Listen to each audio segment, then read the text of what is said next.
السلام علیکم ورحمۃ اللہ وبرکاتہ۔ رب اشرح لی صدری ویسر لی امری واحلل عقدۃ من لسانی یفقهوا قولی۔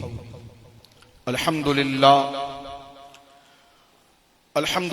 المبدئ المعید الغنی الحمید ذی العفو الواسع والعقاب الشدید من ہداہ فہو سعید السدید ومن دلہ فهو البعید الطرید یعلم ما ظہر وما بطن وما خفی وما علن والصلاة والسلام على اشرف الانبیاء خاتم النبیین سید المرسلین شفیع المذنبین سید الاولین والآخرین سیدنا وحبیبنا نبینا وکریمنا ومولانا محمد صلی اللہ علیہ وسلم عبدہ ورسولہ بالہدى ودین الحق ارسلہ۔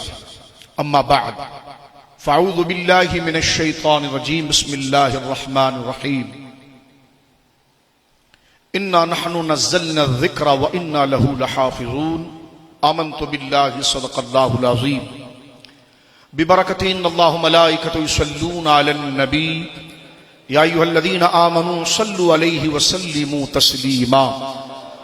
اللهم صل على سيدنا مولانا محمد طب القلوب ودوائها وعافية الأبدان وشفائها ونور الأبصار وضيائها وعلى آله وصحبه وبارك وسلم صلاة وسلاما عليك يا سيدي يا رسول الله، الصلاة والسلام عليك يا حبيب الله، الصلاة والسلام عليك يا جد الحسن والحسين، الصلاة والسلام عليك يا رحمة للعالمين، كلهم من رسول الله ملتمس غرفا من البحر او رشفا من الديم، منزه عن شريك في محاسنه فجوهر الحسن فيه غير منقسم، فانسب الى ذاته ما شئت من شرف فانسب الى قدره ما شئت من عظم، ثم الرضا نبي بكر وعن عمر وعن علي وعن عثمان ذي الكرم، مولاي صل وسلم دائما سرمدا علی حبیبک خیر الخلق کلہم۔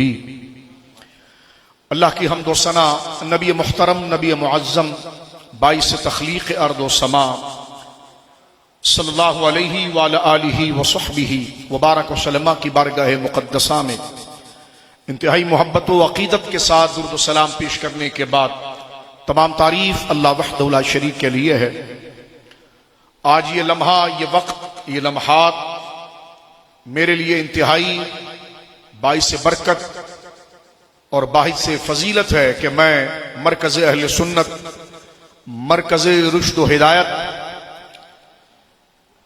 جامعہ اسلامیہ رحمانیہ ہری پور میں حضور شیخ المشائخ قدوتنا شیخنا امامنا حضور قبلہ پیر عبد الرحمن چھوروی رضی اللہ عنہ ونور اللہ دریحہ کے مبارک نسبت کے ساتھ اس جامعہ میں ان اکابر علماء، مشائخ اور بزرگان دین کے درمیان خود کو میں موجود پا رہا ہوں۔ اللہ رب العالمین جل وعلا اس مرکز اہل سنت کی مرکزیت کو عافیت کے ساتھ صبح قیامت تک دوام، استمرار اور عروج عطا فرمائے۔ اہل سنت و جماعت کے روشن نام اور درشندہ ستارے ہمارے سامنے جلوگر ہیں، جو ہمارے اسلاف اور ہمارے اکابر کی یادگار ہیں۔ میں ان کے درمیان اپنے آپ کو موجود سمجھنا اپنے لیے اس محفل کو توشہ آخرت سمجھتا ہوں۔ اللہ رب العالمین ہمارے ان تمام اسلاف کی یادگاروں کا سایہ چرخ اہل سنت پر تا دیر قائم و دائم رکھے۔ بالخصوص استاذ العلماء حضرت علامہ مولانا مفتی ایوب ہزاروی صاحب قبلہ اطال اللہ بقاءہ، اللہ آپ کو صحت و سلامتی کے ساتھ مسند تدریس و افتاء میں اور تشہیر مسلک حقہ پر اللہ رب العالمین آپ کو دوام اور آپ کا سایہ اور آپ کا شفقت برا سایہ چرخ اہل سنت پر قائم و دائم رکھے۔ حضور استاذ العلماء شیخ الحدیث و تفسیر حضرت علامہ مولانا گل شہزاد صاحب اطال اللہ عمرہ آپ تشریف فرما ہے۔ اللہ رب العالمین جل وعلا آپ کو صحت و سلامتی عطا فرمائے۔ سید السادات حضرت قبلہ سید احمد شاہ صاحب سری کوٹی نور اللہ دریحہ کی یادگار، اور ہم نے اپنی آنکھوں سے میں بھی آفس میں یہی ذکر کر رہا تھا کہ کئی دفعہ میرا چٹاگام جانے کا اتفاق ہوا اور میں نے سری کوٹ شریف کے فیضان کو وہاں پر یقیناً رحمت کی بارش کی صورت میں برستا ہوا دیکھا، اور اہل سنت کا مرکز جس سے مجھے ایک روحانی نسبت اس حوالے سے جو میں عرض کرتا ہوں کہ جس کا قیام بنگلہ دیش کے اندر مشرقی پاکستان جو سابقہ تھا، اس میں اہل سنت کی بقا کی سب سے پہلی بنیاد جامعہ احمدیہ سنیہ، اس کا قیام حضور سید السادات قدوۃ الاولیاء سید احمد شاہ صاحب سری کوٹی نور اللہ ضریحہ کے مبارک نام کے ساتھ رکھا گیا، اور میرے دادا استاذ حضور امام الفقہاء فقیہ النفس شیخ الحدیث و تفسیر حضرت علامہ مفتی وقار الدین صاحب نور اللہ ضریحہ، تلمیذ ارشد اور خلیفہ اجل صدر الشریعہ بدر الطریقہ مولانا امجد علی قادری اعظمی صاحب بحری شریعت نور اللہ ضریحہ نے اسی جامعہ میں تدریس فرمائی، اور ہم نے احمدیہ سنیہ کو بعد میں دیکھا، لیکن اپنے اساتذہ کی زبان سے اس کی بنیاد، اس کی اہمیت، اس کی قدر اور اسلام کے خلاف اور مسلک حقہ کے خلاف مخالف سم سے تند و تیز بد مذہبیت کی یلغار کے مقابلے میں جس نے عقائد اہل سنت کو سنبھالنے کے لیے قلعہ اور ایک مضبوط دیوار کا سہارا دیا، وہ احمدیہ سنیہ جو سید احمد شاہ صاحب سری کوٹی نور اللہ ضریحہ کے مبارک قدوم میمونت کا وہ فیضان ہے۔ آپ ہی کے شجرہ پاک اور آپ کی اولاد امجاد میں سے حضرت قبلہ سید صابر شاہ صاحب آپ تشریف فرما ہے۔ اللہ رب العالمین سری کوٹ کے فیضان کو جو اکابر اہل سنت کا فیضان ہے اسے صبح قیامت تک دوام عطا فرمائے۔ میں ان اکابر کے تعارف کے ساتھ ساتھ یہ بات عرض کرنا چاہتا ہوں، جو میں نے آپ کے سامنے ذکر کیا وہ کوئی تعلی اور تصنع نہیں ہے اور نہ کوئی تملق ہے۔ میرے امام نے کہا کہ کیسے آقاؤں کا بندہ ہوں رضا، کیسے آقاؤں کا بندہ ہوں رضا، بول بالے میری سرکاروں کے۔ لوگ کہنے لگے آپ کے وہاں آقاؤں کے بندے ہوتے ہیں، میں نے کہا جب آپ کے وہاں دیو کے ہو سکتے ہیں تو ہمارے وہاں آقاؤں کے بھی ہو سکتے ہیں، تو کیسے آقاؤں کا بندہ ہوں رضا، بول بالے میری سرکاروں کے۔ اور صاحبزادہ والا شان حضور قدوۃ الاولیاء شیخ المشائخ اکابر اولیاء میں خاتم الاولیاء جس نے کہا جائے کہ جن کا فیضان ہم نے جو ترتیب کے ساتھ دور صحابہ سے بعد تک جن کی کرامات کو ہم نے بارش کی طرح برستا ہوا دیکھا، اور جن کے علم کے فیضان کو ہم نے ایک تلاطم خیز موجوں کی طرح اٹھتا ہوا دیکھا، ان عظیم علم کا دریا جن کے سینے سے جاری ہوا، اور آج پوری دنیا کے اندر چھور شریف اور جامعہ رحمانیہ کا پرچم جو بلند ہے وہ اپنے اکابر اور اغواس و خواجگان کے علوم کا مرکز اور مخزن، بلکہ مجھے کہنے دیجیے اپنے وقت کے اندر مظہر عتم جس کا ظہور سلاسل کا جن کی ذات سے ہوا، قدوۃ الاولیاء حضور شیخنا شیخ پیر طریقت حضرت قبلہ عبد الرحمن نور اللہ ضریحہ چھوری شریف رحمہ اللہ کے شہزادے اور ان کی اولاد امجاد میں سے صاحبزادہ والا شان حضرت قبلہ صاحب زادہ حضرت ابو الرحمن صاحب زیدہ عمرہ زیدہ شرفہ آپ تشریف فرما ہے۔ اللہ رب العالمین جل والا فیضان طریقت اور فیضان شریعت کی اس آمج گاہ کو، اس کے فیضان کو اللہ رب العالمین جل وعلا اس کی خوشبو سے صبح قیامت تک اہل سنت کو ان کی مشام کو معطر ہونے کی توفیق عطا فرمائے۔ یہ تعارف مجھ فقیر پر لازم تھا کہ میں جس درسگاہ میں حل جزاء الاحسان الا الاحسان حاضر ہوا ہوں تو محض اللہ کی رضا کے لیے اس بات کو میں ذکر کروں، کیونکہ ہمیں سبق دین یہی دیتا ہے کہ اچھے نہ ہو تو اچھوں کی تعریف کرو، جن کے دین پر احسانات ہیں ان کی تعریف کرو، تاکہ رب کی رحمت دیکھے کہ بندہ تو کام کا نہیں ہے لیکن ہمارے محبوبوں کی تعریف کیا ہے، گناہگار ہے لیکن غدار تو نہیں ہے۔ اللہ مرکز اہل سنت جامعہ اسلامیہ رحمانیہ کو سلامتی اور دوام عطا فرمائے۔ میرے دوست بزرگوں، چند باتیں اس تعارف کے ساتھ میں عرض کرنا چاہتا ہوں۔ مجھ سے قبل حضرت علامہ منصور رضا صاحب قبلہ زیدہ شرفہ نے مختصر اور آج کے اس جلسے کے مرکزی موضوع کو بیان کیا، اور میرے ساتھ حضرت علامہ مفتی فدا حسین صاحب قبلہ مناظر اسلام شیخ الحدیث آپ بھی تشریف لائیں۔ میں ان دونوں بزرگوں کا، علامہ منصور صاحب کا، مفتی فدا صاحب کا بے مشکور ہوں، جن کی تحریک میں مجھے حضرت صاحبزادہ ابو الرحمان صاحب سے ملاقات کا موقع ملا، اور حضرت قبلہ منیب الرحمان صاحب قبلہ عزیز شرفہ، میں ان کا بھی بہت مشکور ہوں کہ ان کے تعلق سے مجھے اس جامعہ میں حاضری کا شرف ملا۔ میرے دوستو بزرگوں، آج ایک مرکزی عنوان پر جو اسلام کو درپیش جو مسائل ہیں ان کے تحفظ کے لیے اور اس پر آواز حق کو بلند کرنے کے لیے توازن کے ساتھ اس مرکز میں قرآن عظیم فرقان حمید کی اس عظمت و شان کو بیان کرنے کے لیے آج کا یہ سیمینار منعقد کیا گیا۔ اللہ کا کلام قرآن مجید یہ اللہ کا کلام ہے، یہ کسی کے روکے رک نہیں سکتا، کسی کی دھوس سے دب نہیں سکتا، کیونکہ یہ ہر انسانیت اور ہر انسان کے خالق و مالک واحد برحق لا شریک اللہ رب العالمین کا کلام ہے۔ قرآن کتاب ہدایت ہے اور قرآن کا موضوع انسان ہے، کیونکہ ہر کتاب کا ایک موضوع ہوتا ہے، ایک تعریف ہوتی ہے، غرض و غایت ہوتی ہے۔ ہمارے اساتذہ کی توسط سے اور ان اکابر کی توسط سے یہ بات میں آپ تک پہنچانا چاہتا ہوں۔ آپ کوئی بھی سبجیکٹ پڑھتے ہیں، فزکس پڑھتے ہیں، گرامر پڑھتے ہیں، معاشرت العلوم پڑھتے ہیں، ہسٹری پڑھتے ہیں، تو اس موضوع، اس کتاب کی، اس سبجیکٹ کی اپنی ایک ڈیفینیشن اور تعریف ہوتی ہے کہ وہ کیا ہے، اور پھر اس کا ٹائٹل اور عنوان کیا ہے، یہ مخاطب کن کو کرتا ہے، اور اس کے بینیفٹس اور اغراض کیا ہے۔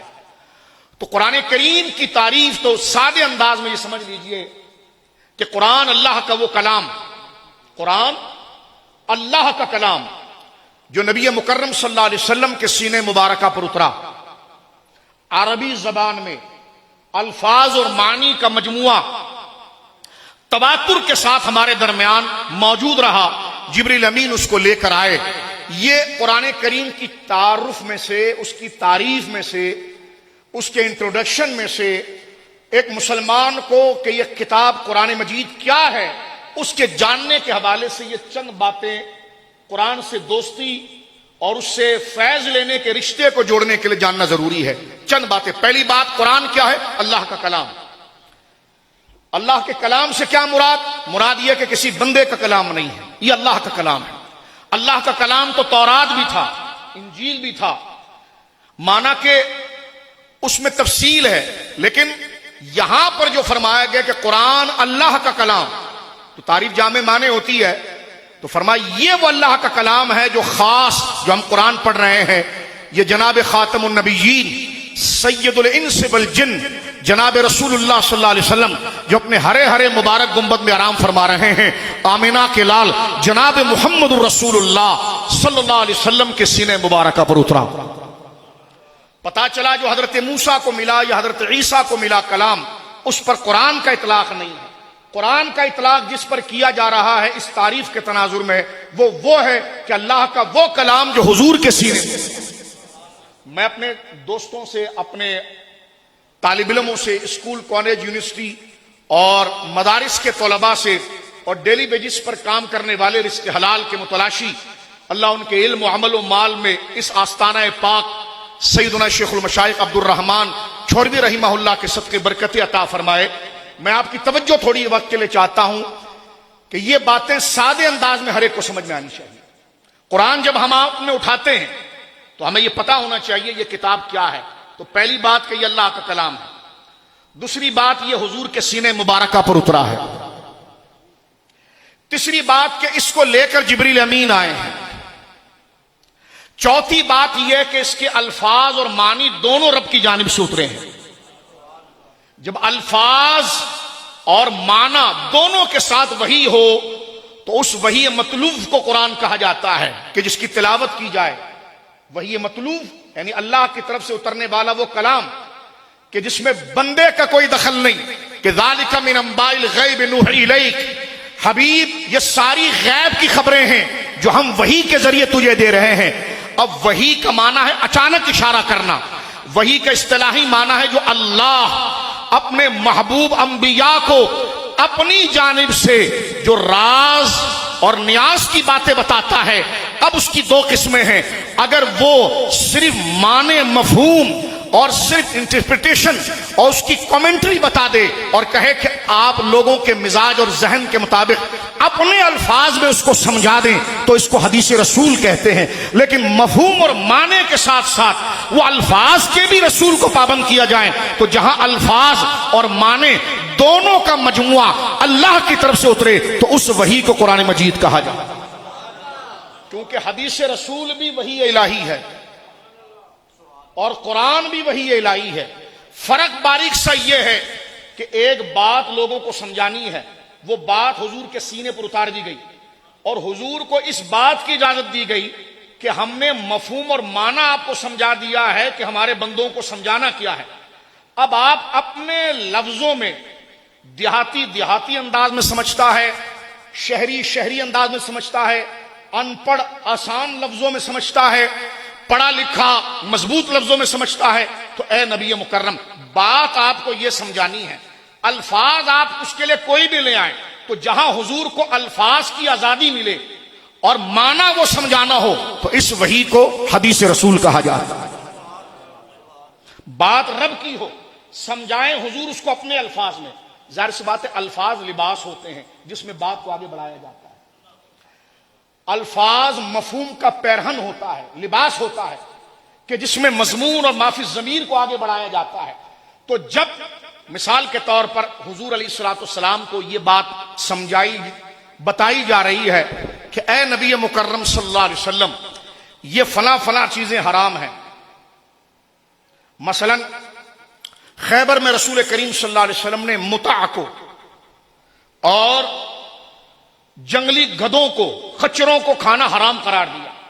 یہ مفہوم حضور کے سینے پر اتر گیا کہ آپ نے ان دو چیزوں کو حرام کرنا ہے، اور عورتوں کا اپنے جسم کو گدوانا یا جو ٹیٹو بنایا جاتا ہے یہ حرام ہے، ناجائز ہے۔ یہ بات اللہ نے حضور کے سینے پر اتاری ہے کہ آپ نے یہ بات سمجھانی ہے، سمجھانی یہ بات ہے۔ اب آپ کی مرضی ہے 5 منٹ میں سمجھائیں یا 10 منٹ میں سمجھائیں، ایک لفظ میں سمجھائیں یا 10 عبارتوں میں سمجھائیں، لیکن سمجھانا یہ بات ہے۔ تو جب مفہوم اور پیغام رب کی طرف سے ہو اور اس کو سمجھانے کے لیے الفاظ کی گنجائش اور آزادی حضور کی طبیعت پر چھوڑ دی جائے تو اس وحی کو حدیث رسول کہتے ہیں۔ لیکن جہاں الفاظ بھی حضور پر اتریں اور معنی بھی اتریں، اس میں نہ الفاظ حضور کے اپنے ہو اور نہ معنی اپنا ہو، اس کو قرآن مجید کہا جاتا ہے۔ یہ ایک آسان انداز میں آپ سمجھ لیجیے۔ اب میرے دوستو بزرگ آگے بڑھتے ہیں، غور کیجئے اس بات پر۔ اس لیے ہمارے وہاں 2 لفظ استعمال ہوتے ہیں، وحی مطلوب اور وحی غیر مطلوب۔ ایسی وحی جس کی تلاوت کی جاتی ہے اور ایسی وحی جس کی تلاوت نہیں کی جاتی۔ تو جس کی تلاوت نہیں کی جاتی وہ حدیث رسول، اور جس کی تلاوت کی جاتی ہے وہ قرآن مجید ہیں۔ دونوں وحی، وحی مطلوب، وحی غیر مطلوب، وحی جلی، وحی خفی۔ وہ روشن اور ظاہر وحی قرآن مجید، وہ مخفی وحی حدیث رسول۔ تو لہذا قرآن کا تعارف کیا ہوا، چند باتوں میں سمجھ لیجئے۔ پہلی بات، قرآن اللہ کا کلام ایک۔ دوسری بات، رسول کریم کے سینے پر اترا، یہ بات بھی آ گئی۔ تیسری بات کہ یہ جبریل امین لے کر آئے اللہ کی طرف سے۔ چوتھی بات، الفاظ اور معنی کا مجموعہ۔ پانچویں بات، یہ تواتر کے ساتھ ہم تک پہنچا۔ اس کو بیان کرنے والے کہ یہ قرآن ہے اتنے لوگ ہیں کہ ہم شماری نہیں کر سکتے، اور وہ اپنے وقت کے اجلہ، صوفیہ، متقی، پرہیزگار، جن کا جھوٹ پر جمع ہونا بندہ گوارا ہی نہ کر سکے کہ ایسے پارسا لوگ جھوٹ بولے۔ تو لہذا ایسے پارساؤں کا مجموع، ایک مجموع، جماعت جو تواتر کے ساتھ ہم تک پہنچی۔ المختصر یہ چند باتیں جانیں، یہ ہے قرآن کریم کی تعریف۔ تعریف میں سے چند موٹی موٹی باتیں۔ اچھا ایک بات، اب آپ دیکھیں یہ تواتر کے ساتھ قرآن ہم تک پہنچا۔ ہم اس دور مبارکہ کو محروم رہے، نہیں دیکھ پائے جس دور میں صحابہ موجود تھے اور حضور کو دیکھتے تھے۔ صحابہ پر انگلی اٹھانا، میں سرکار امام ربانی کی ایک بات کروں یہاں پر، ہند میں وہ سرمایہ ملت کا نگہبان۔ اقبال نے کہا تھا نا، حاضر ہوا میں شیخ مجدد کی لحد پر، وہ خاک کے زیر فلک مطلع انوار، اس خاک کے ذروں سے شرمندہ ستارے، اس خاک میں پوشیدہ ہے وہ صاحب اسرار، گردن نہ جھکی جس کی جہانگیر کے آگے، جس کی نفس گرم سے ہے گرمی حرار، وہ ہند میں سرمایہ ملت کا نگہبان، اللہ نے کیا جس کو بر وقت خبردار۔ حضور مرشدنا شیخ احمد سرہندی المعروف امام ربانی مجدد الفسانی، آپ نے اپنے مکتوبات میں لکھا کہ اویس قرنی رضی اللہ تعالیٰ حضور سے ملنے نہیں آئے. ایسا ہی ہے نا جی؟ جاگ رہے ہو آپ؟ سمجھ رہے ہو؟ میں بچوں سے بات کر رہا ہوں، بزرگوں سے نہیں، معذرت کے ساتھ. آپ تو تشریف فرما رہے ہیں، کیونکہ انگریز تک پہنچنے کے لیے آستین کے ایجنٹوں کو تو پہلے نپٹے، تو لہذا یہ باتیں تو بیسک قرآن کے حوالے سے ہمیں پتہ ہونی چاہیے، جس کے بعد ہمارے جذبات متوازن رہیں گے، ہمارے الفاظ متوازن رہیں گے کہ کیا ماننا ہے کیا نہیں ماننا ہے. لہذا صرف قرآن کے تعارف پر یہ بات کر رہا ہوں. اب دیکھیں مجھے اور آپ کو وہ عزت والا دور نہیں ملا، شومی قسمت، کہ ہم اس دور میں موجود ہوتے اور سرکار پر وحی کا نزول ہوتا اور ہم دیکھتے. فاروق اعظم رضی اللہ تعالیٰ فرماتے ہیں کہ مستدرک کے اندر موجود ہے، ایک صحابی کو اس بات کا شوق تھا کہ میں دیکھوں کہ حضور پر وحی کیسے اترتی ہے. اللہ اکبر. اور وہ کلام جس کو کہا گیا کہ انا سنلقی علیک قولا ثقیلا، حبیب ہم آپ پر وہ بھاری بھرکم کلام اتارنے والے ہیں کہ اگر اس کا ایک حرف پہاڑ پر اتر جائے تو پہاڑ ریزہ ریزہ ہو جائے. میرے اور آپ کے گرد و نواح میں سب سے مصمم اور ثقیل اور سب سے مضبوط اگر کوئی شے ہے تو پہاڑ ہے. اور قرآن کے ایک حرف کا روب اور شکل اور وزن اتنا ہے کہ اگر ایک حرف بھی پہاڑ پر آ جائے تو پہاڑ پھٹ جائے. تو سینہ مصطفیٰ کو سلام ہے جس کے ایک حرف کو پہاڑ نہ روک سکے، پورا قرآن جس کے سینے مبارکہ میں رہے. توجہ ہے آپ کی. اب آپ یہاں پر دیکھیے میرے دوستو بزرگوں، جو بات عرض کرنا چاہ رہا ہوں اس حوالے سے، تو صحابہ کرام نے حضور علیہ الصلوۃ والسلام کے سامنے براہ راست قرآن اترتا ہوا دیکھا.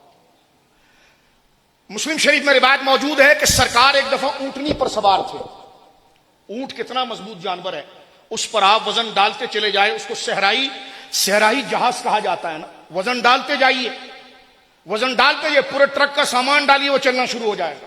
کتنا مضبوط ہے. اس لیے قرآن نے کہا افلا ينظرون الى الابل كيف خلقت. کبھی علامہ دمیری کو پڑھیے اور دیکھیے کہ اونٹ میں اللہ نے کتنی صلاحیت رکھی ہے. حیات الحیوان میں علامہ دمیری نے کوئی 70 سے زیادہ اونٹ کی اقسام لکھی ہے. 8ویں صدی کے ہمارے بزرگ ہیں، اور یہ کتاب تو سارے بزرگوں کو پڑھنی چاہیے عمر کے جس مزے میں. آج نیشنل جغرافک باقاعدہ کنیا کے جنگلوں میں جا کر باقاعدہ ڈسکور کرتا ہے، لیکن وہ شخص جو اپنے مدرسے سے اٹھ کر باہر نہیں لکھا، اس نے سارے کائنات کے اینیملز کو ڈسکور کر کے کتاب حیات الحیوان لکھی ہے. گورا وہاں تک نہیں پہنچا جو 800 سال پہلے علامہ دمیری پہنچ گیا. اور یہ اردو میں اس کا ترجمہ بھی ہو چکا ہے، اور یہ آپ کے سامنے ٹچ پر ساری انفارمیشن ہے. ابھی آپ گوگل پر لکھیے حیات الحیوان اور بیٹھ کر پڑھیے، اور آپ ہائے ہائے کہہ کہ ربنا ما خلقت ھذا باطلا، یا اللہ کیا تو نے کائنات بنائی ہے. سبحان اللہ. ایک کیڑے سے لے کر ہاتھی تک اس کی اقسام. خیر میں ادھر نہیں جاتا. ایک بات آپ کو ایک شعور دے کر، جو میرے عام دوست ہیں کالج یونیورسٹی، اس کتاب کو پڑھیں تو آپ کو پتا چلے کہ اسلام کیسا فیضان علم ہے. یعنی حضرت عبد الرحمن چھوروی رضی اللہ عنہ بغیر کسی استاد کے سامنے زانو تلمس خم کیے ہوئے علم کے سمندر ان کے سینے سے جاری ہو گئے. پتا چلا ایک تو ڈسکور کرتا ہے، ایک وہ ہے جو رب براہ راست ان کو ڈسکور کرواتا ہے. اب آپ غور کیجیے، آپ اینالائز کرنے کے طریقے. میرے دوستو بزرگوں، صحابہ کرام سے لے کر آج تک اتنے لوگوں نے، سچے لوگوں نے کہا یہ قرآن ہے، قرآن ہے، قرآن ہے، قرآن ہے، کہ جن کو کوئی بہت بڑا دجالی جھوٹا بول سکتا ہے، لیکن جس میں انسانیت بال برابر کی بھی رہے، وہ کہے عبد الرحمن چھوروی کیسے غلط بات کر سکتا ہے، تاجدار گولڑا کیسے غلط بات کر سکتا ہے، امام ربانی جیسا شریف آدمی کیسے غلط بات کر سکتا ہے، امام محمد رضا جیسا قطب کیسے غلط بات کر سکتا ہے، غریب نواز جیسا شہنشاہ غلط بیانی کیسے کر سکتا ہے، غوث الثقلین جیسا امام غلط بیانی کیسے کر سکتا ہے. تو یہ آپ کے ہاتھ میں جو قرآن ہے، یہ وہ ہے جو ان سچوں کی گواہی سے ہم تک پہنچا، تواتر سے ہم تک پہنچا ہے. اور اس کو جس طرح میں نے عرض کیا کہ قرآن کا ایک ایک وزن اتنا، ایک حرف اتنا وزنی ہے. آپ کہیں گے حرف کا وزن کیسے ہوتا ہے؟ میں نے کہا اگر ڈرپوک کے سامنے کوئی راز کی بات بتاؤ تو ادھر ہی مر جائے گا. ٹھیک ہے، یہ ہماری خفیہ ایجنسی جو ملک کو چلاتی ہے، اللہ برکت عطا فرمائے، اس وجہ سے ہم سکون سے سوتے ہیں. اور اگر آپ بخاری مسلم دیکھیں تو حضور سید عالم کی انٹیلیجنس اور خفیہ ادارے کا امام مولا کائنات تھے. شیر خدا رضی اللہ تعالیٰ حضور کی طرف سے اس جاسوسی پوری تھی. لفظ جاسوس معیوب کے معنی میں استعمال ہوتا ہے، لیکن میں یہاں پر مدح کے معنی میں لیتا ہوں. جس طرح کا اس کا ارادہ ہوگا اس طریقے سے وہ شخصیت پہچانی جائے گی. تو جناب سید عالم کی طرف سے کفار کے مخفی رازوں کو باقاعدہ لوگوں کو بھیج کر معلوم کرنا، اس پر آپ کو سب سے بڑا گویا کہ سربراہی جناب سید عالم کی بارگاہ سے جس کو ملی ہے وہ مولا کائنات شیر خدا ہے. یہ فضیلت ہے حضرت سیدنا علی شیر خدا رضی اللہ عنہ. ہمیں نہ سکھائیں حیدر کا نعرہ لگا کر، ہم سنی سب جانتے ہیں. آپ کچھ اور جگہ لے آنا چاہتے ہیں. مولا علی کی مولا علی کا نام کہتے آپ نے 18 کو مولا علی نہیں کہا. ہم نے کہا ہم تو ہر سانس علی کو مولا کے بغیر کہتے ہی نہیں ہیں. یہ کیا وہ علامہ خادم صاحب رحمہ اللہ فرماتے تھے دیگر بزرگ کہ درد کچھ اور پھکیاں کچھ اور. حملہ آپ کو ابو بکر صدیق کی افضلیت پر کرنا ہے، بہانہ تم یہ کرتے ہو. وہ سنی کیسا ہے جس کے دل میں مولا علی کی محبت نہ ہو؟ تم نے 18 کو کہا، ہم نے پوری زندگی کہا. علی کو علی کبھی کہا نہیں، مولا علی ہی کہا. مسئلہ مولانا صاحب مناظر اسلام مولا کہلوانے کا نہیں ہے. سنی مسلک بیان کر کہ مولا کا معنی اولا نہیں محبوب خاص ہے. وہ ساتھ میں آپ بیان کریں، ہم آپ کے ساتھ کھڑے ہونے تیار ہیں. تو التباس کرتے ہو آپ، الجھاتے ہو آپ، تو لہذا الجھاؤ اور طریق اعتدال سے ہٹ کر طریق اعتزال پر جاؤ گے تو پھر ہم وہ یوم کی طرف تمہارے ساتھ نہیں آئیں گے. رہا مولا کا یوم تو وہ ہر سانس ہوگا مولا مولا ہے، مولا مولا سب کا محبوب ہے. بولو سبحان اللہ. سنیے میرے دوستوں بزرگوں، تو ان سچوں کے گواہی پر آج قرآن، کوئی کہے قرآن اللہ کی کتاب ہے، اس کی دلیل کیا ہے؟ تم تو اس دور میں موجود نہیں تھے. آپ کہیں گے اس کی گواہی اپنے وقت کے ہمارے عصر کے سب سے بڑے سچے عبد الرحمن چھوروی نے دی کہ یہ قرآن ہے. یہ حضرت سید احمد شاہ سری کوٹی نے دی ہے. بولیے سبحان اللہ. یہ غوث اعظم نے دی ہے، یہ غریب نواز نے دی ہے. ہم جو دیکھیں وہ دیکھنا غلط ہو سکتا ہے، ان پارساؤں کا کہنا غلط نہیں ہو سکتا. قرآن کی دلیل ان اولیاء کا وجود ہے کہ جن سچوں کے تواتر سے ہم تک پہنچا کہ ہر چیز غلط ہو سکتی ہے، قرآن غلط نہیں ہو سکتا، کیونکہ اس کے گواہ ایسے عظیم سچے لوگ. اب آپ دیکھیں قرآن کا ایک حرف اگر پہاڑ پر اترے تو پہاڑ ریزہ ریزہ ہو جائے. ایک ایسا سمندر موضوع ہے. میں پھر اس طرف آتا ہوں. مسلم شریف کی حدیث ہے کہ رسول کریم اونٹ پر سوار تھے اور حضور پر وحی آئی تو اونٹنی زمین پر بیٹھ گئی، اتنا وزن. مسلم شریف کی حدیث ہے کہ صحابی کہتے ہیں کہ حضور میرے زانوں پر سر رکھ کر آرام فرما رہے تھے، تو جب حضور نے سر مبارک رکھا اور سونے لگے تو مجھے کچھ بھی نہیں تھا. تھوڑی دیر کے بعد میرے پاؤں میں اتنا درد ہوا، لگتا تھا کہ میری ٹانگ کٹ رہی ہے اور میری ہڈی ٹوٹ رہی ہے. جب حضور نے اپنے چشمان کرم کو کشا کیا تو میں نے عرض کیا یا رسول اللہ، جب آپ نے سر مبارک میرے زانوں پر رکھا تھا اس وقت تو کیفیت یہ نہیں تھی، اب یوں لگتا تھا درمیان میں کہ جیسے میری ہڈی ٹوٹ رہی ہے. حضور نے مسکرا کر فرمایا مجھ پر جبریل وحی لے کر آ گئے تھے. تو یہ وحی کا ثقل ہے، یہ وحی کا. مستدرک کی ایک روایت پیش کر کے آگے جاتا ہوں. حضرت عمر کو ایک صحابی کہنے لگے یار حضور کو جو وحی آتی ہے میں وہ منظر دیکھنا چاہتا ہوں. اللہ، میں وہ منظر دیکھنا چاہتا ہوں. سرکار دو عالم ایک سفر میں تشریف لے جا رہے تھے اور چونکہ شیخین ابو بکر و عمر رضی اللہ عنہما، بولو سبحان اللہ، مجھے کہنے لگے سلسلہ مولا علی سے شروع ہوا. کس نے لکھا جی؟ کہنے لگے جی امام ربانی لکھا. میں نے کہا بالکل قبول. غوث اعظم نے لکھا. تو میں نے کہا سب لکھنے کے بعد بھی وہ ابو بکر عمر کو افضل کیوں لکھتے ہیں؟ اس کا جواب تو آپ دیں گے، ٹھیک ہے نا. جب غوث اعظم اس بات کو تسلیم کر کے افضلیت شیخین کے لیے رکھتے ہیں، پتا چلا یا تو آپ پہنچے نہیں یا ڈنڈی مار رہے ہیں. جب جو نہ پہنچا ہو وہ تلقین نہیں کر سکتا، جو ڈنڈی مار رہا ہو وہ بات نہیں کر سکتا. بات وہی کر سکتا ہے جو پہنچا ہو، یا پہنچا نہ ہو تو جو پہنچے ہو سے مسئلہ سمجھ لیا. بات سمجھ. اب دیکھیے سیدنا فاروق اعظم رضی اللہ تعالیٰ حدیث میں موجود ہے کہ حضور کو جاننے والوں میں یہ شخصیت سب سے آگے تھی. حضرت عمر نے دیکھ لیا سرکار کے چہرے کے آثار کو، دیکھ لیا کہ حضور پر وحی آنے والی ہے، تو سرکار کے چہرے مبارکہ پر پورے بدن پر چادر ڈال دی، جیسے سردیوں میں چادر ڈالی جاتی ہے. سرکار کے سر مقدس پر چادر ڈالی گئی اور پورا بدن کو ڈھانپ دیا گیا. اب وحی کی صورت آئی. اس بندے کو حضرت عمر نے بلایا, ادھر آؤ, تو پوچھتا تھا نا کہ حضور پر وحی کیسے آتی ہے؟ کہا حضور کی دائیں بغل مبارک کے نیچے سے اس کے سر کو اندر داخل کیا. اللہ اکبر. دائیں بغل مبارک کے نیچے سے اس صحابی کے سر کو حضرت عمر نے داخل کیا. کہا دیکھ, جب وہ نکلے تو گھبرائے ہوئے تھے. کہا تو نے کیا دیکھا؟ کہا میں نے دیکھا کہ حضور کا چہرہ مبارک سرخ ہے اور لمبی سانس, اس طرح کی سانسیں جس کو نیند کے اندر تھوڑی آواز پیدا ہوتی ہے, اس طرح کی میں سانسیں دیکھ رہا تھا. یعنی وہ مضمون اس کیفیت کے اندر دل مصطفیٰ میں اتارا جا رہا. یہ وحی کا وہ انداز صرف ایک حدیث میں پیش کر رہا ہوں جو صحابی رسول نے بیان کیا. اچھا اب آپ دیکھیے صحابی کتنا عظیم ہوتا ہے کہ وہ حضور کو دیکھتا ہے. ہائے ہائے بولو سبحان اللہ. میں نے کہا تمہارے استاد کو کوئی دیکھے تو بزرگ ہو جائے, جو رسول اللہ کو دیکھے اس پر تو تنقید کرے گا؟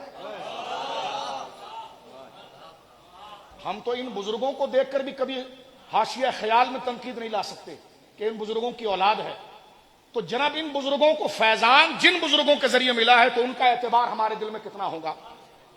اگر اللہ کے لیے محبت ہے تو, اور اسلام کے لیے محبت ہے تو, اور ایک وہ جنہوں نے باقاعدہ جنہیں اللہ نے یہ عزت دی کہ اپنی ماتھے کی آنکھوں سے اس کو دیکھتے ہیں جس کی آنکھیں خدا کو دیکھتی ہے. بولے اب یہاں پر سنیے آپ صحابہ کے مرتبے پر کہ صحابہ اس کے پہلے راوی ہیں قرآن کے. یہود چاہتا ہے کہ قرآن کو جلایا بھی جائے, سینے سے نکالا بھی جائے. میں نے کہا مجھے یہ تو نہیں پتا کہ یہود پیسہ دے کر کس نعرے کو رکھوا رہا ہے, لیکن مجھے یہ بات تو پتا ہے کہ یہود صحابہ پر حملہ کر کے قرآن کو گرانا چاہتا ہے. ایک شوقین صاحب تقریر فرما رہے تھے, وہ کہہ رہے تھے یہود انویسٹمنٹ کر کے ایک نعرے کو گرانا چاہتا ہے. میں نے کہا یہ بات تو سمجھ میں نہیں آتی, لیکن ہاں یہود جہاں قرآن کو جلا رہا ہے وہی سینوں سے قرآن کو نکالنا چاہتا ہے.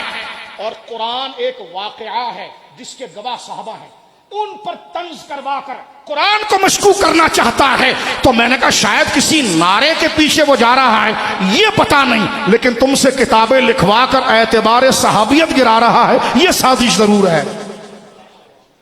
آپ اگر اشارہ سمجھ رہے ہو میں کیا کہہ گیا بند لفظوں میں, غور کیجیے.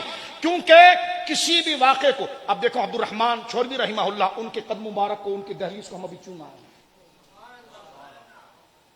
ہم نے ان بزرگوں کو نہیں دیکھا لیکن سچوں نے گواہی دی. حضرت صاحب مجھے بتا رہے تھے کہ حضرت کتنے بڑے بڑے اجلہ خلفاء کاملین, اور حضرت نے دامت برکاتہم العالیہ نے مجھے ابھی ذکر فرمایا کہ حضرت عبد الرحمن چھوڑوی نور اللہ دریحہ کے خلفاء میں ایسے لوگ ہیں ان کو ایسا کامل بنایا کہ جن کی نظر لوح محفوظ پر.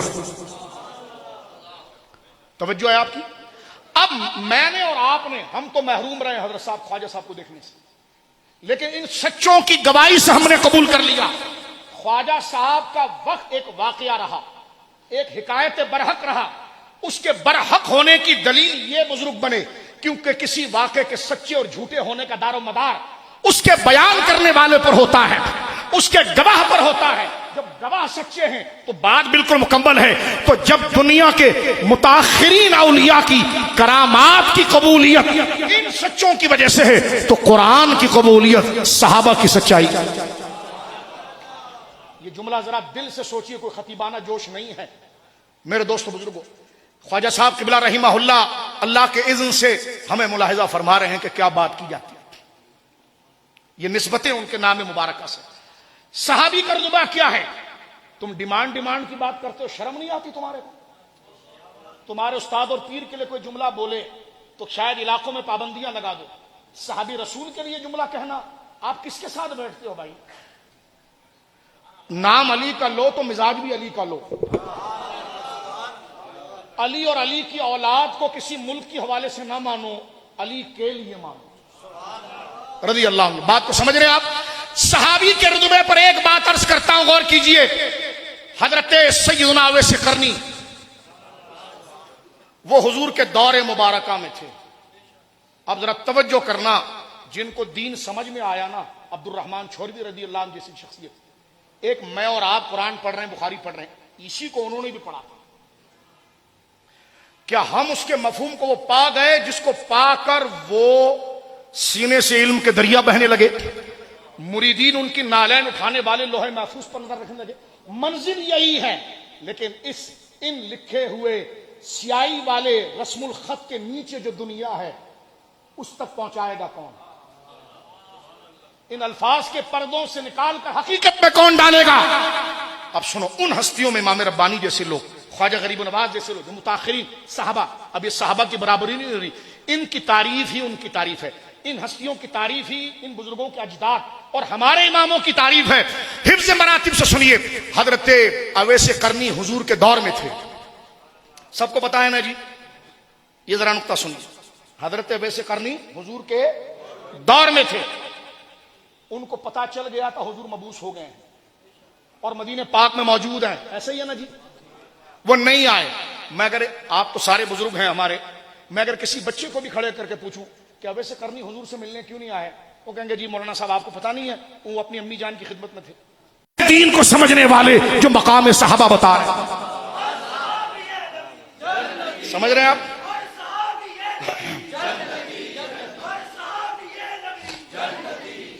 کہ کہاں مرتبہ صحابیت، مثال کے طور پر عبد الرحمن چھوردی رحمہ اللہ موجود ہوں اس دور میں، حضرت سید احمد شاہ صاحب سری کوٹی رضی اللہ عنہ موجود ہوں، اور مجھے موقع ملے ہری پور آنے کا اور مجھے معلوم پڑے کہ سری کوٹ شریف کی مقدس زمین پر حضرت شاہ صاحب موجود ہیں، شور شریف میں حضور قدوۃ العلماء قدوۃ الاولیاء سیدنا عبد الرحمن چھوردی موجود ہوں، لیکن میں کہوں یار میں آج نہیں جا سکتا، حبیب الرحمان صاحب آپ کی دعوت ہے لیکن نہیں آ سکتا، میری امی کی طبیعت ٹھیک نہیں ہے، تو بعد میں لکھنے والا کہے گا کہ انہی کے پاس جا کر دعا کرا لیتا، دگنا فائدہ ہو جاتا۔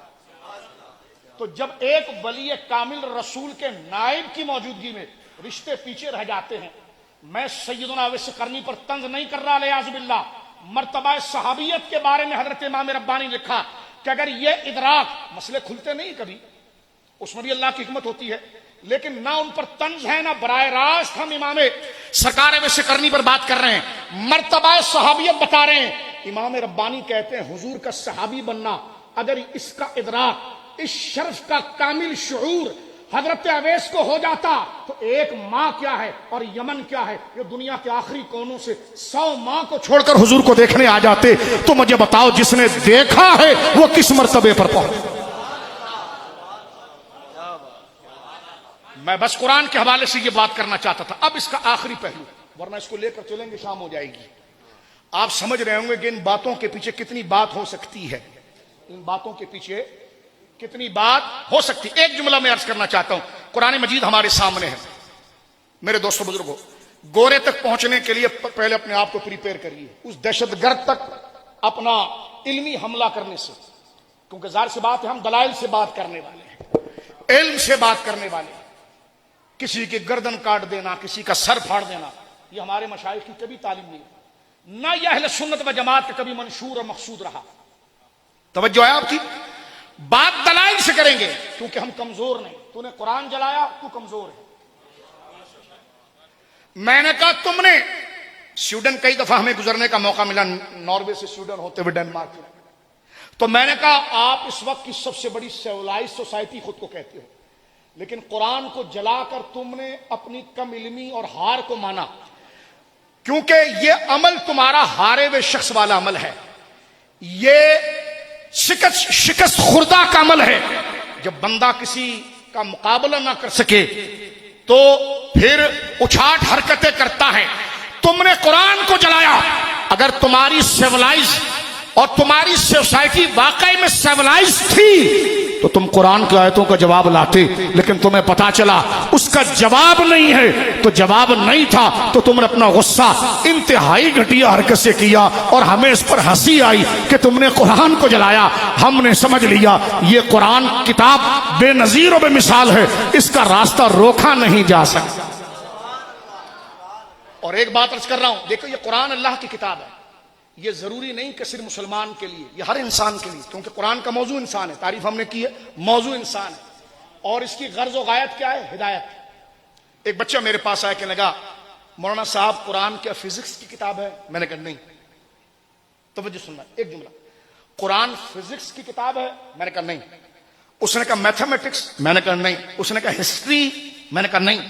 تو تینوں بچوں کو میں نے بٹھا کر پوچھا تم نے کیوں پوچھا؟ انہوں نے کہا مولانا صاحب جب ہم پڑھتے ہیں نا تو ہمیں اس کتاب میں فزکس کے بنیادی پرنسپل سے نظر آتے ہیں. میں نے کہا تو بیٹا بتا. کہنے کہ جناب اس میں واقعات نظر آتے ہیں اور آپ کہہ رہے ہیں نہ یہ ہسٹری کی کتاب ہے نہ یہ فزکس کی کتاب ہے نہ یہ سائنس کی کتاب ہے, یہ کیا ہے؟ میں نے کہا بیٹا یہ کتاب ہدایت ہے. اس نے کہا اس کا کیا مطلب ہے؟ میں نے کہا اس کا مطلب یہ ہے کہ تیرے لیے اپنی جاذبیت اور اپنی پسند سے فزکس اچھا موضوع لگا, تجھے سائنس اچھا لگا. دراصل یہ اللہ کا کلام ہے. جس رب کا کلام ہے نا وہ اپنے بندے کی شوق کو پیدا کرنے والا ہے, اس کے قبول اور رد کی کیفیت کو پیدا کرنے والا ہے. تو قرآن فزکس اور سائنس کی کتاب نہیں, وہ ہدایت ہے. انسان جس علم کو بنیاد بنا کر, جس مضمون کو بنیاد بنا کر, جس کانسیپٹ کو بنیاد بنا کر منزل کو اچیو کر سکے, قرآن وہ ہر علم کو بیان کرے گا, چاہے اس کا تعلق سائنس سے ہو یا فزکس سے ہو. لیکن اصلاً یہ اس سبجیکٹ کی کتاب نہیں, یہ ہدایت کی کتاب ہے. اگر تجھے ہسٹری سے جاذبیت زیادہ ہے تو تجھے وہی رنگ نظر آئے گا اور تو ہدایت پر چڑھ جائے گا. تجھے یہ تو قرآن کی غرض و غایت ہے ہدایت, کہ جس کے ذریعے انسان کو صحیح سمجھ میں آ جائے. اور اس کا موضوع ہے انسان. اب جب اس کا موضوع انسان ہے تو یورپ بھی اس کے دائرے میں آ گیا, سارے بر اعظم اس کے دائرے کے اندر آ گئے. اب جب یہ اللہ کا کلام ہے اور اس کا ہدف انسان کو شیطنت اور گمراہی سے بچانا ہے تو اس کا راستہ پہاڑ نہیں روک سکتا, اس کا راستہ کوئی بیرر اور کوئی علامت لگا کر, پابندی لگا کر نہیں روک سکتے. اس لیے کہ یہ رب کا کلام ہے اور یہ رب کے بندے ہیں. اس کا موضوع انسان ہے. جہاں انسان ہوگا وہاں قرآن خود راستہ بنائے گا اور بنا رہا ہے. آج جو انقلاب یورپ میں, امریکہ میں, اس علاقے میں آ رہا ہے, وہاں کوئی مولوی صاحب پڑھانے نہیں گئے, بندہ خدا کا تھا, کتاب خدا کی اٹھائی. تو انسان جہاں ہوگا قرآن وہاں روشنی بکھیر دے گا. تو قرآن کو روکا نہیں جا سکتا, قرآن کو روکا. اب یہ دو موضوع پر بات کر کے میں آخری موضوع پر آتا ہوں. پہلے میں نے اور آپ نے قرآن کو سمجھا کہ قرآن کیا ہے. ایک بات میرے دوستو, قرآن میں وہ مضامین بیان کیے گئے ہیں جس کو بندہ موجودہ صورتحال میں ملحد ہو, ایتھسٹ اس کو پڑھے نا اور پھر قرآن کا مطالعہ کرے, تو آج 2023 میں جو ایتھسٹ یا دہریہ جس بات کو اصول بنا کر ایک عقیدہ بنا رہا ہے, قرآن نے 1500 سال بعد اس دعوے کو ذکر کر کے رد بھی کر دیا. جبکہ حضور نہ یورپ گئے, نہ حضور امریکہ گئے, توجہ ہے, نہ حضور ان خطوں میں گئے, لیکن وہاں کی بولی, یعنی اس کو پڑھنے سے پتا چلتا ہے کہ جو قیامت تک گمراہی کی وجہ ہوگی اس وجہ کو قرآن پہلے ڈسکس کرتا ہے اور اس کا رد کرتا ہے. یہ خیر اور شر کے بنیادی تقاضوں کو ذکر کرنا جس کا وجود ظاہراً ہوا بھی نہیں ہے یا ہوگا, یہ پتا چلتا ہے یہ کسی انسان کے, اس کے مضامین کسی انسان کی ذہنی تخلیق یا تخریب نہیں ہے, بلکہ یہ عالم الغیب و شہادہ کے علم کا جوبن ہے جو یہ بتا رہا ہے. میرے دوستو بزرگوں, یہاں پر ایک بات آپ غور کیجئے. روحانی طور پر قرآن مجید اللہ کا کلام ہے. کہنے کہ کیسے؟ میں نے کہا محسوس ہوگا. آپ دنیا بھر کی کتاب, فقہ کی کتاب اٹھا لیں, دیگر کتاب اٹھا لیں, آپ کی کیفیت نہیں بدلتی. آپ خود اپنے اوپر اپلائی کریں. قرآن کو صرف بندہ ہاتھ میں لیتا ہے تو کیفیت بدل جاتی ہے. آج کل غور کیجئے, موبائل فون آپ لیں, اس کے اندر بات کو سمجھتے غور, موبائل فون کے اندر آپ دیکھیے قرآن کی ایپس موجود ہے, ایسا ہے نا؟ میں آپ سے کہتا ہوں کبھی آپ فارغ ہوتے ہیں آئی پیڈ پر, پیڈ پر, یا کبھی اپنے گویا کہ موبائل کی اسکرین پر آپ قرآن کریم کی تلاوت کرتے ہیں, ٹھیک ہے, اس کے احکام علماء سے پوچھنا, اگر وضو نہ ہو تو پڑھ سکتے ہیں حضرت, انگلی لگا سکتے ہیں, تو علماء نے کہا کہ ہاں انگلی بھی لگا سکتے ہیں, اس لیے کہ وہ جرم اور حصہ اس کے اوپر ہوا جو براہ راست حروف پر نہیں لگ رہا, لیکن بہتر یہ کہ آپ وضو کریں. اب آپ دیکھیں کبھی کبھار میں اور آپ قرآن کریم موبائل میں بھی پڑھتے ہیں, اس کیفیت کو ذہن میں رکھیں. اور جب آپ کبھی خود گھر کے اندر باقاعدہ باوضو ہو کر ارادہ تلاوت سے قرآن پڑھ نہیں رہے, صرف اس مصحف کی جلد کو اٹھاتے ہیں, تو اپنے اندر روحانیت دیکھیے. یہ اپلائی کریں یہ خدا کے کلام کی, کیونکہ یہ شک کا دور چل رہا ہے, یہ فتنوں کا دور چل رہا ہے, ایمان اور یقین پر حملے کا دور چل رہا ہے. اور یہ بڑی بڑی مثالیں صبح شام ہمارے سامنے اللہ کی توحید اور اسلام کی حقانیت کے سامنے ہیں. صرف آپ قرآن اٹھائیے, آپ کی دل کی کیفیت بدلنا شروع ہو جائے گی. ایسا ہے کہ نہیں بتائیے؟ ایک بات, لوگ کہتے ہیں جی ہمیں بلڈ پریشر ہے, ہمیں فلاں بیماری ہے, تو ہمارے بزرگ کہتے ہیں جی قرآن پڑھو. کیا کہتے ہیں؟ قرآن پڑھو. ایک تو ہمارا جو مقتدی ہوتا ہے یا ہمارے بزرگوں کا مرید ہوتا ہے, وہ پہلے پوچھتا ہے حضرت کتنا پڑھوں؟ وہ کہتا ہے یہی غلط کر دیا تجھے کہا پڑھ, غور کرنا. کہا جی سورہ فاتحہ شریف پڑھو تو ٹینشن, ذہنی تناؤ, شوگر کا ہائی ہونا, بلڈ پریشر کا ہائی ہونا. میں کوئی مسلم صالح شخص نہیں ہوں, بزرگوں کی بات اکابر جن کا مشاہدہ وہ بیان کر رہا ہوں آپ سے, کہ سورہ فاتحہ شریف پڑھو, پانی بدم کرو, پی لو. تو پتا ہے ہمارا سننے والا کیا کہتا ہے, کتنی دفعہ پڑھوں؟ تو ہم سر پکڑ کے بیٹھ جاتے. ہم نے کہا جب تعداد ہم نے خود نہیں بتائی تو بولتا کیوں کتنی دفعہ پڑھوں؟ ہمارے بزرگ کہتے ہیں پڑھو. کیا کہتے ہیں؟ اب اس وجہ کو سمجھیں. کیا کہتے ہیں؟ پڑھو. اگلا پوچھتا کتنی دفعہ. اب یہ کتنی دفعہ والا جو یہ لاحقہ اور ٹچ ہے نا, اگر کہنا جی ٹھیک ہے 11 دفعہ پڑھو, تو بندے کی نظر پھر قرآن پر نہیں, 11 کی عدد پر, 1 ہو گیا, 2 ہو گیا, 3 ہو گیا, 4 ہو گیا, تو کیا فیض ملے؟ ابے ایک ہی دفعہ پڑھ, لیکن اللہ کے لیے پڑھ. یہ فرق ذرا سمجھیں. قرآن آپ کو خود بتائے گا کہ یہ اللہ کا کلام ہے. علماء تو صبح شام اس کو چومتے ہیں, اس کے مضمون بتاتے ہیں کہ یہ فرد بشر کا کلام نہیں. کسی بندے نے پھول سونگا گلاب کا, تو کسی نے پوچھا کیسا تھا, کیسی خوشبو تھی؟ اس نے کہا بہت اچھی. اس نے کہا بہت اچھی تو بہت سی چیزیں ہوتی ہیں, آپ بتاؤ کیسی تھی؟ انہوں نے کہا میں خود سونگ لے گا تو تجھے پتا چل جائے گا. تو قرآن کیسا فیضان ہے, جب خود کو پیش کرو گے تو تمہیں پتا چلے گا. یہ لفظوں میں نہیں بیان کیا جا سکتا. قرآن مجید کو آپ ہاتھ میں اٹھاتے ہیں, جو بات میں آپ تک پہنچانا چاہتا ہوں, قرآن کے اسپرچول اور روحانی اور اللہ کے کلام ہونے کی دلیل یہ ہے اس کی بلاغت, اس کے پہرائے, الفاظ کی تعبیر, اس میں لغات, اس میں مضمون کو اجمال و تفصیل سے بیان کرنا. یہ تو علم بدیع و بیان کا ایک شاہکار ہے. وہ تو علماء سمجھتے ہیں, لیکن ایک عام آدمی غور کرے, صرف وہ قرآن کو اٹھا کر پڑھتا ہے نا, تو قرآن اس سے بات کرتا ہے. میں دعوے سے کہتا ہوں, غور کیجئے. حضرت عبد الرحمن چھوروی رحمہ اللہ کے قدوم میمونت کے فیض سے یہ بات آپ کے عرض کرنا چاہ رہا ہوں. کہا جاتا ہے کہ آپ بیمار ہیں, آپ سورہ فاتحہ شریف پڑھ لیں. نظر و جادو ہو گیا, سورہ فلق سورہ ناس پڑھ لیں. تو ہمارا چاہنے والا یا ہمارے بزرگوں کا چاہنے والا کہتا ہے کتنی دفعہ پڑھیں؟ ہم نے کہا بھائی کتنی دفعہ نہیں, بس پڑھ لے. کیونکہ اگر یہ کہا جائے نا کہ 101 دفعہ پڑھ, تو پڑھنے پر توجہ کم ہو جاتی ہے, گنتی پر زیادہ ہو جاتی ہے. تو جب توجہ پڑھنے پر کم اور گنتی پر زیادہ, تو گنتی کا تو اثر ہو جاتا ہے, کلام کا کوئی اثر نہیں ہوتا. لیکن اس کو اس کے طریقے پر پڑھو. 1 دفعہ پڑھو الحمدللہ رب العالمین الرحمن, پہاڑ جیسا بوجھ دماغ پر ہو. جائیں سیدنا عبد الرحمن کو چھوروی رحمہ اللہ کے قدموں میں بیٹھیں, باوضو ہو کر, قبلہ رو ہو کر, اور پڑھیں پھر قل هو اللہ احد اللہ الصمد. ایسا لگے گا جیسا پہاڑ آپ کے کندھوں سے کسی نے ہٹا دیا. الم نشرح لك صدرك ووضعنا عنك وزرك الذي انقض ظهرك ورفعنا لك ذکرك. لیکن قرآن تو گویا کہ یہ ساری بات, ہم کوئی عملیات نہیں سکھا رہے.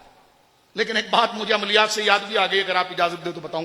میں گزشتہ دن کراچی میں جلسہ کر رہا تھا, تو جلسے سے فارغ ہوئے تو ہمارے مدرسوں میں اعلان ہوا کہ یہ سال کا, نئے سال کا اعلان ہے, تو اس میں تخصص الفقہ بھی ہوگا.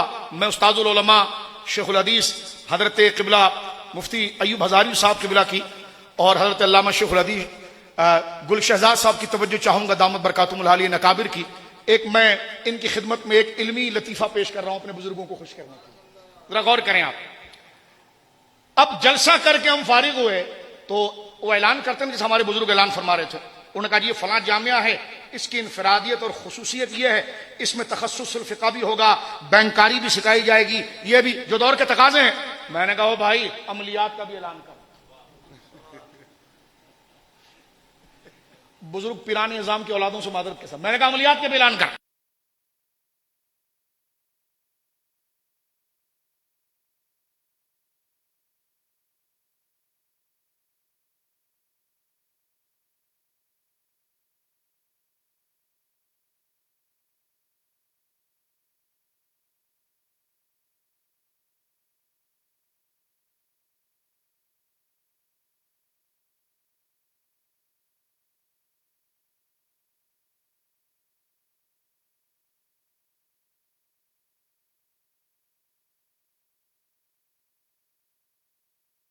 اور علماء حق کے خلاف بات شروع کر دیں نہیں یہ افضل نہیں وہ افضل، تو یہ جاہل عامل بن کر آتے ہیں، لوگوں کے دل جیتتے ہیں، گروہ بناتے ہیں اور اکابر سے برابری کرتے ہیں۔ تو میں نے ان مفتی صاحب سے کہا حضرت یہ تخصص فقہ بعد میں کرانا، تخصص عملیات پہلے کرانا، کیونکہ ہمارے سیٹیوں کا دل آج کل اللہ ماشاءاللہ ہمارے سیٹوں میں کراچی میں بات میں نے کہا آج کل ہمارے سیٹوں کا دل ان کے ساتھ چلتا ہے جن کے تعویذ سے ان کا پلاٹ بک جائے۔ وہ کہتے ہیں نہیں مولانا صاحب بات آپ ہم مسئلہ کے اعلی حضرت والے ہیں، ہم آپ کے ساتھ ہیں، لیکن ان کو بھی تھوڑی جگہ دے۔ میں نے کہا تفضیلی اس کو کیا جواب دے، اس کو کیا جگہ دے؟ تو لہذا کہنے کا مقصد یہ ہے کہ قرآن فقہ بھی سکھاتا ہے اور روحوں کا علاج بھی سکھاتا ہے۔ توجہ ہے آپ کی؟ تو لہذا یہ قرآن کی دلیل ہے۔ اور آخر کے اندر میں بات میں عرض کروں گا آپ کے سامنے کہ قرآن کی دی ہوئی جتنی بشارات ہیں، بولیے سبحان اللہ، اور یہ اپنی گفتگو کا آخری موڑ میں آپ کے سامنے رکھ رہا ہوں حصوں کے اندر۔ قرآن کریم برہان رشید کے اندر جتنی غیبی بشارتیں تھیں وہ اپنے وقت پر دن کے 12 بجے کے سورج کی طرح پوری ہوئی۔ اس کی ایک مثال میں موٹی سی پیش کرتا ہوں جس کو آپ یاد کر لیں گے، یاد ہے آپ کو، صرف ذہنوں میں نقوش تازہ ہو جائیں گے۔ کب؟ جب روم فتح ہوا اور سورہ روم اتری۔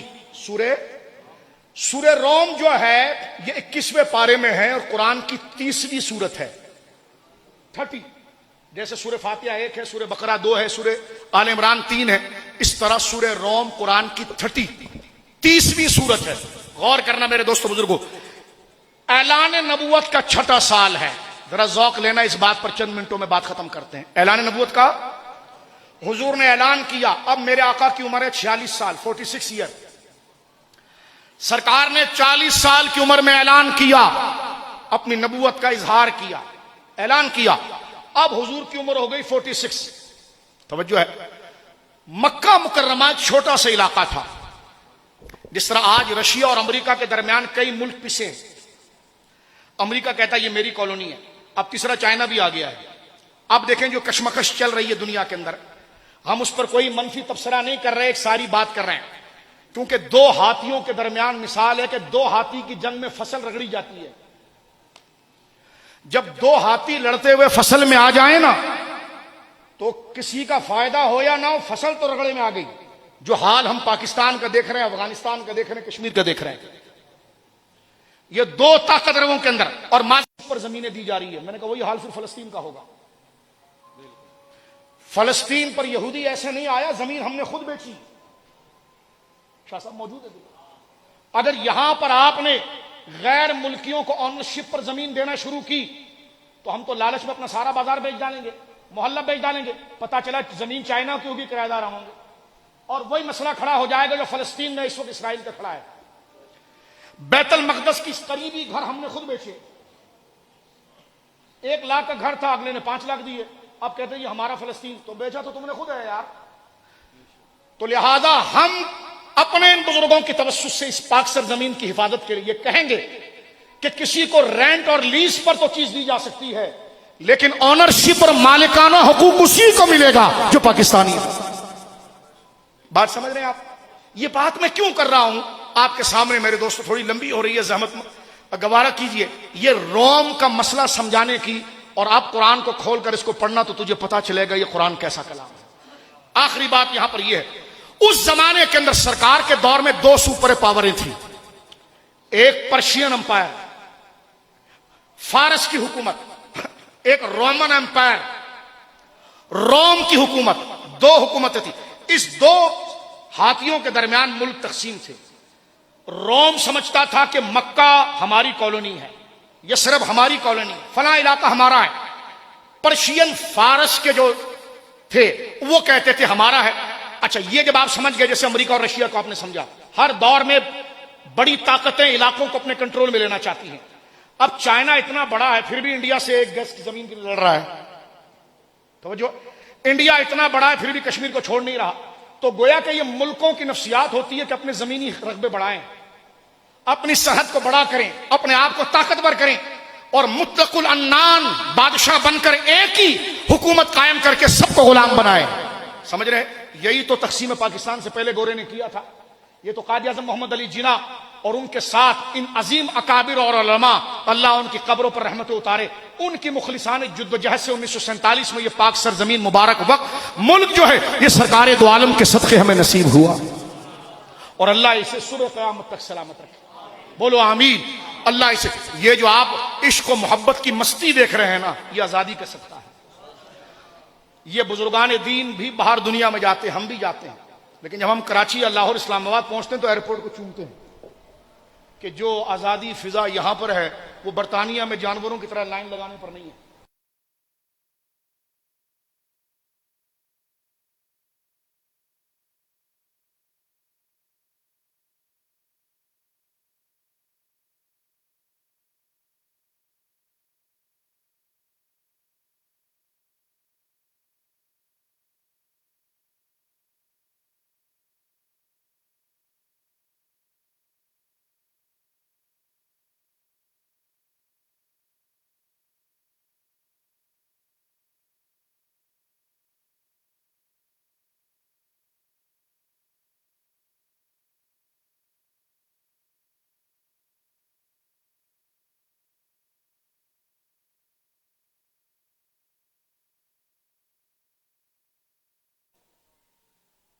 یعنی یہ تھا کہ چند 100 کلومیٹر رہ گئے، روم پر کنٹرول، روم کی فوج کے سارے توپ خانے اڑا دیے، ان کی فوجوں کو قتل کر دیا، روم کمزور ہو گیا۔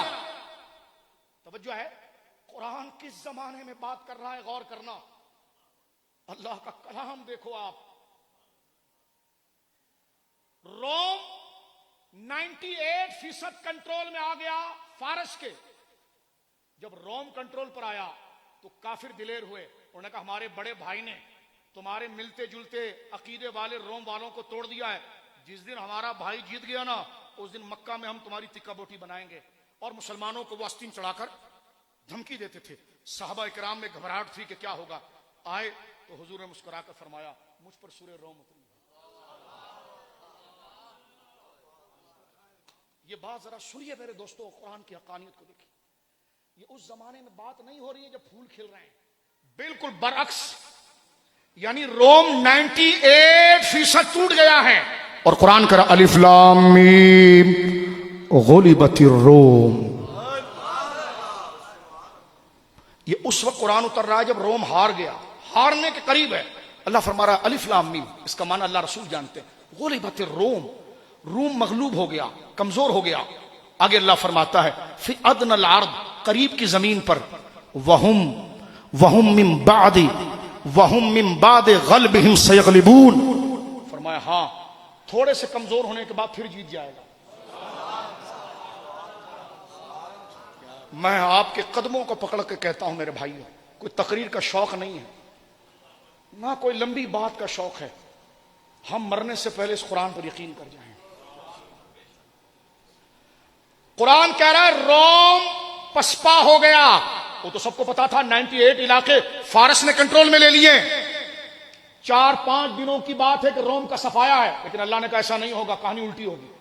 ارے کوئی اسباب ایسے نہیں ہے، قرآن نے اسباب دیکھ کر بات نہیں کی ہے، بلکہ جو لوگ ایک طرف سوچ رہے تھے، قرآن نے کہا روم دوبارہ فاتح ہوگا۔ حضرت ابوبکر نے یہ سنا تو جذبات میں، جب میں اور آپ جیسے کمزور لوگ سنتے ہیں تو بندہ کہتا ہے مولا اسی جذبے میں تو اپنے پاس بلا لے، ایک یقین کا شہد منہ میں آ جاتا ہے۔ صدیق اکبر نے جب حضور کی زبان سے سنا، ظاہری حالات گراؤنڈ پر موجود ہیں، روزانہ صبح شام کافر ہر گلی میں دھمکی لگاتے ہیں، دیکھا تمہارے ہم مذہب والوں کو کیسا مارا ہمارے بھائیوں نے، جس دن وہ جیت گئے نا تو تمہارے نبی کو بھی دیکھ لیں گے اور تمہیں بھی دیکھ لیں گے۔ اب صحابہ کے دل میں ایک آگ لگی تھی کہ کیا جواب، ادھر سورہ روم اتر گئی، غلبت الروم، روم کمزور ہو گیا، فارس غالب آ گیا، لیکن اللہ نے فرمایا کوئی بات نہیں، کوئی بات نہیں، فرمایا یہ قریبی زمین پر اللہ فرماتا ہے کہ ہم من بعد غلبہم سیغلبون، تھوڑے دنوں کے بعد روم غالب آئے گا۔ حضرت ابوبکر سے رہا نہیں گیا، باہر آئے، اس کافر کا ہاتھ پکڑا، کیا بک بک کرتا ہے، شرط لگا روم جیتے گا۔ وہ کافر ٹیک لگائے بیٹھا تھا، اس نے کہا ابوبکر کتنے کی شرط ہے؟ وہ کہا جی 10 اونٹ کی شرط ہے۔ ایک روایت میں کہ 100 اونٹ کی شرط ہے۔ تو اس نے اپنے دوستوں کی طرف دیکھا، دوستوں نے کہا کہ ابے بھائی حالات تو ہمارے ہاتھ میں، 4-5 دن کے بعد خبر آ رہی ہے پھکٹ کے 100 اونٹ مل جائیں گے، 100 اونٹ بھی ملیں گے، ان کی بدنامی بھی ہوگی۔ اس نے کہا جاؤ جاؤ ابو بکر، ٹھیک ہے ٹھیک ہے ٹھیک ہے جاؤ۔ 100 اونٹ کی لگ گئی۔ اس دور میں شرط جائز تھی، اس کیفیت میں اتر کے سوچنا۔ حضرت ابو بکر جب آئے کہنے لگے یا رسول اللہ میں نے کافروں کو دھمکی لگا دی ہے اور میں نے ان سے کہا ہے ہارا ہوا روم جو 98% کنٹرول میں آ گیا ہے اور پرشین فارس کی حکومت ان پر قابض ہو کر قسطنطنیہ تک پہنچ گئی ہے۔ حضور نے کہا ابو بکر تو نے کیا کہا؟ کہا حضور میں نے یہ آیت کو سن کر جا کر شرط لگا دی ہے۔ کہا ابو بکر کیا لگائی شرط؟ کہا میں نے یہ شرط لگائی کہ 3 سال میں، ابو بکر صدیق نے کہا تھا اپنی زبان سے 3 سال میں 100 اونٹ کی شرط روم جیت جائے گا، اور حالات ایسے تھے کہ 100 سال میں بھی نہیں جیت سکتا تھا۔ سرکار نے فرمایا 3 سال نہیں صحیح کہا، قرآن نے کہا فی بضع سنین۔ ابو بکر حضور نے رد نہیں کیا، یہ کیا بات کر رہا ہے، یہ تو بس تلاوت ہو رہی ہے۔ فرمایا نہیں ابو بکر جا، اور کہنا 3 نہیں 9 سال۔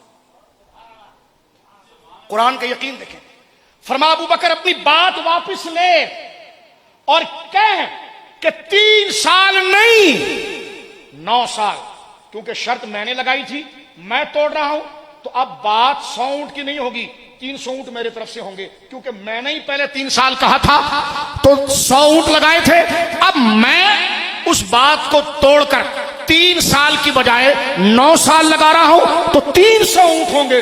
تو انہوں نے ایک دوسرے کو دیکھا، انہوں نے کہا ٹھیک کوئی مسئلہ نہیں، 9 سال یہ تو 100 سال میں نہیں ہو سکتا تھا، کہ 300 اونٹ کا چلو ہو گیا۔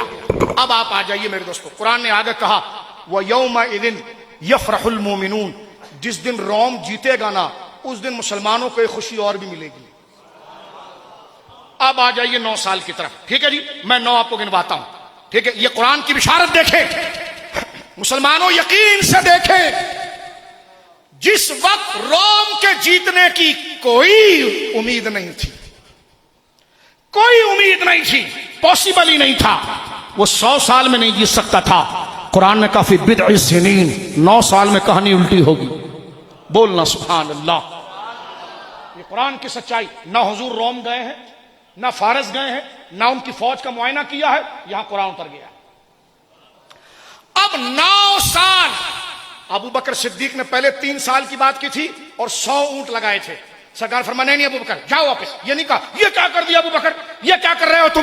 فرمایا نہیں بات تو نے ٹھیک کی ہے، لیکن اب ابو بکر 3 کو 9 کر دے، اور جب تو 3 کو 9 کرے گا تو وہ شور مچائیں گے، تو ان سے کہنا میری وجہ سے ریوائیو ہو رہا ہے، تو اب 100 اونٹ نہیں ہے بلکہ 300 اونٹ ہے۔ ابو بکر نے جب آ کر کہا، انہوں نے کہا یہ قبول ہے، ٹھیک ہے۔ اب یہ اعلان نبوت کا کون سا سال تھا؟ چھٹا۔ کتنا تھا جی؟ اب یہ 9 ہے، 7واں 8واں 9واں 10واں 11واں 12واں 13واں حضور نے ہجرت کر لی، کیونکہ 13ویں سال ہجرت کی ہے نا، اعلان نبوت 40 میں کیا، 53 میں ہجرت کی ہے، سرکار نے مکہ میں 13 سال گزارے، او بھائی سمجھ رہے ہو، 13 سال گزارے، اور حضور نے کیا کہا تھا، 9 سال کا وعدہ کرنا۔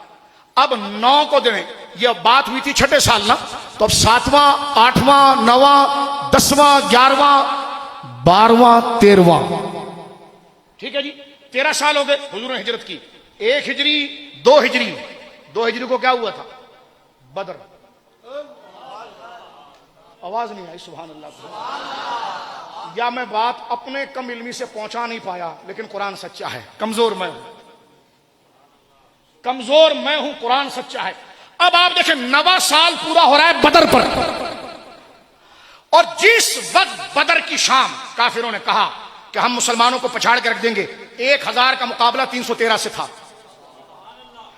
اور بدر کی شام جب مسلمانوں نے اللہ کے فضل سے کایا پلٹ دی،